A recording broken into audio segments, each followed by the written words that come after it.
In 1 month from now, the first votes will be cast in the 2024 race to be president. And the man who is leading the Republican field's amped up immigration rhetoric is now invoking the same terms that were once used by Adolf Hitler.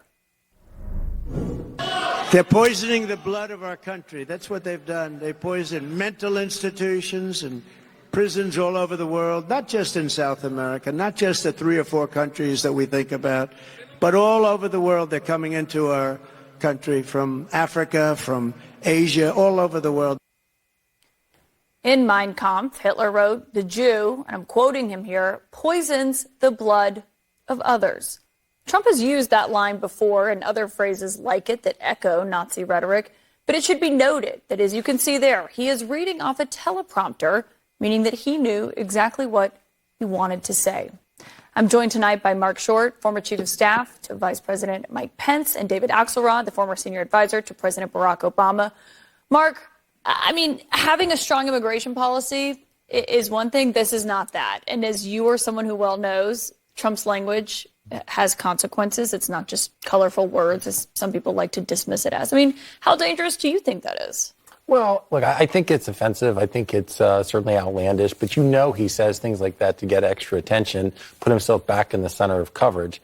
In this case, it's so incredibly wrong and unnecessary because the reality is that the Biden administration has been so poor on the border. The border is such a weakness for them, and it's such a winning issue for Donald Trump. It shouldn't be covered around controversies. It should just be covered on the merits of the issue.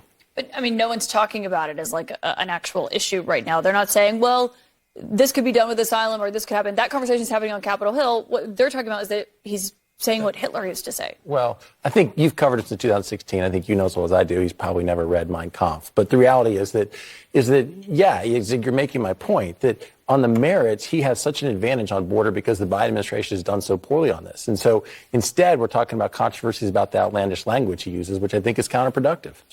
Maybe he's never read it. His ex-wife did say once that he had a copy of Hitler's speeches on his bedside table. And David, you read it?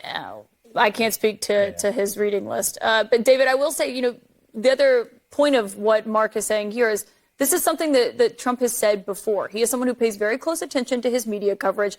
And when he said something similar back in September, we widely covered just how similar it was to the words of Adolf Hitler here. So there's not really any pleading ignorance around these comments. No, I think he knows exactly what he's doing. And I just want to disagree slightly with Marc in that I think these are not just words or political stratagems. I mean, they are a political stratagem, but they have consequences. We saw that in 2018 when he really torqued up his language around illegal immigration and the caravans, you'll remember, before that primary. And we had a tragic event in Pittsburgh around that issue at a synagogue there, the Tree of Life Synagogue. So that, Donald Trump has a following, and what he does is he legitimates the worst instincts of some of the worst people to act on their instincts. And that's the danger here. It's not that, this isn't really a great stratagem. He could have the problem is he is a leader who inspires people to action, and the action sometimes is very, very very I mean, I think Marc could speak to that. Maybe you were on Capitol Hill on January 6th with your boss. Sure. I mean, I accept David's point, and I don't disagree with it. I'm simply making a separate point that for Donald Trump, this is such a winning issue. It doesn't need to be shrouded in controversy this way. So Governor DeSantis and Nikki Haley are also kind of making a similar argument. I mean, this is how DeSantis responded to reporters when he was asked today about these comments. Give them the opposition an ability to try to make it about something else with some of those comments. I just think it's just a tactical mistake. Why are we in a situation where we're even having those discussions? Why not come out stronger against the comments if you're running to take the job that Donald Trump might very well get? He should. I mean, frankly, the role of discussing the tactics should be left to pundits and not the candidate. I think the reality is he should just directly confront that Donald Trump is dead wrong in what he said. Would you have advised, your former boss dropped out of the race recently. Would you have advised him to do that? Well, I think if you go back even to 2016, Mike Pence took strong issue with the comments that Donald Trump made about the judge in Indiana. I think Mike Pence has spoken out about some of the things that Donald Trump has said. David, when you look at this and the comments that Trump is making overall on the campaign trail, I mean, this weekend we also saw him invoke the Russian leader, President Putin, in his comments where he has said that Trump's indictments are just him being, persecuted by his political opponent, that it's proof the U.S. is not the shining example of democracy that it thinks it is. Obviously, Putin is not exactly a credible critic of the U.S. political system, but what did you make of those comments, given he was talking about President Biden? Listen, Trump admires dictators. I mean, it's just that simple. He doesn't even hide it. Not only did he approvingly quote Vladimir Putin on the quality of American democracy at the very moment when his chief political opponent, who had been imprisoned on trumped-up charges, has gone missing. He also praised Kim Jong-un because Kim Jong-un was very nice to him. And he praised Viktor Orban, the autocrat who is the prime minister of Hungary. He admires that. Listen, there's a reason that he said when Putin invaded Ukraine that it was genius. He thinks if you can snatch a country, why not?